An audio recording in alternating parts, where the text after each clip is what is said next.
menjelaskan pengertian zakat dan hukum zakat.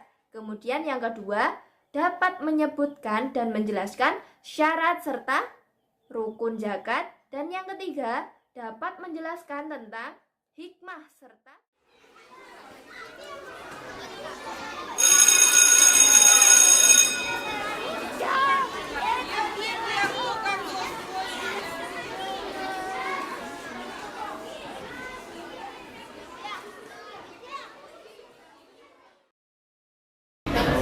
Guys.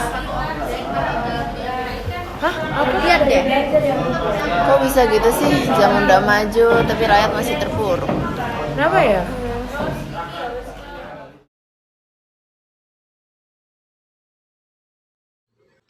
Kalian tahu nggak sih, kemiskinan merupakan suatu hal yang harus kita khawatirkan. Seiring bertambahnya zaman, semakin banyak orang yang mengalami kemiskinan. Kemiskinan ini tidak hanya terpatok pada kemiskinan secara fisik, tetapi hal ini juga bisa dilihat dari faktor mental juga loh. Nah, secara teori, menurut Martin, kemiskinan memiliki arti bahwa situasi yang dinyatakan oleh sebagian besar warga masyarakat sebagai hal yang bertentangan dengan norma-norma sehingga mereka menyepakati dibutuhkannya suatu tindakan untuk mengubah situasi. Menurut Jonathan Houghton dan Shadidur Erkanker, terdapat 3 faktor penyebab kemiskinan. Yang pertama, yaitu karakteristik wilayah. Teori ini berfokus pada letak geografis suatu wilayah. Sebagai contoh, keadaan iklim di kota Surabaya dan Batu. Daerah Surabaya memiliki hawa yang lebih panas dibanding daerah kota Batu. Yang kedua, yaitu karakteristik masyarakat.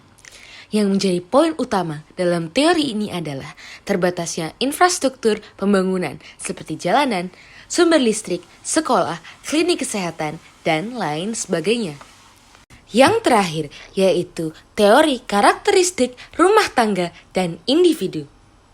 Pada teori ini mencakup demografis yang memiliki contoh seperti anggota di suatu keluarga yang rasio anggota produktifnya lebih sedikit dibanding anggota yang tidak produktif. Selanjutnya yaitu faktor ekonomi yang memiliki contoh seperti penduduk yang tidak memiliki pekerjaan. Dan faktor yang terakhir yaitu faktor sosial yang memiliki contoh seperti stunting. Lalu, setelah mengetahui faktor penyebab kemiskinan itu sendiri, kemudian terdapat juga beberapa bentuk kemiskinan. Salah 2 contohnya yaitu berdasarkan tingkat pendapatan dan berdasarkan penyebabnya. Jika dilihat berdasarkan tingkat pendapatan, hal ini dibagi menjadi 2, yaitu kemiskinan absolut dan kemiskinan relatif.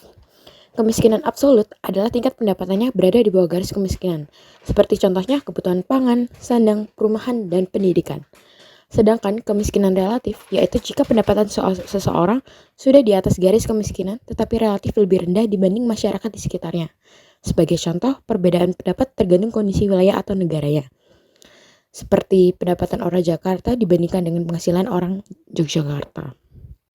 Sedangkan berdasarkan penyebabnya, kemiskinan dibagi menjadi 3, yaitu kemiskinan alamiah, kemiskinan struktural, dan juga kemiskinan kultural. Kemiskinan yang akan kami jelaskan pada bagian ini adalah kemiskinan kultural, di mana kemiskinan ini berasal dari merosotnya moral dan mentalitas akibat kebudayaan yang diyakini dan dianut oleh suatu masyarakat. Berikut contohnya. Pada contoh di atas, terdapat siswi-siswi yang sedang belajar.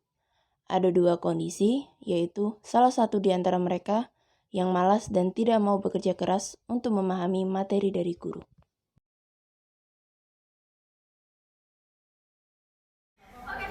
Aurel, aku disuruh panggil Handara nih buat panggilan ketua kelas.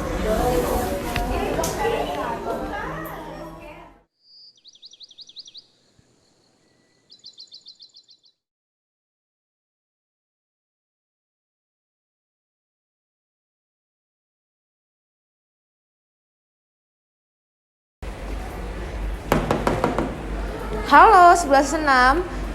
Sorry aku lama tadi datang ke sini. Jadi itu aku ada informasi dari sekolah kalau misalnya besok itu ada seminar buat peningkatan etos kerja, semacam self development gitu. Nah, kira-kira di sini kalau misalnya ada yang mau ikut bisa ngomong aku. Kira-kira di sini 11.6 ada yang tertarik buat ikut gak? Oke, kamu tertarik ya? Oke, nanti mungkin bisa hubungi aku di WA biar aku bisa ngedatanya. Karena datanya harus aku kasih jam 12 hari ini. Terima kasih ya sudah senang.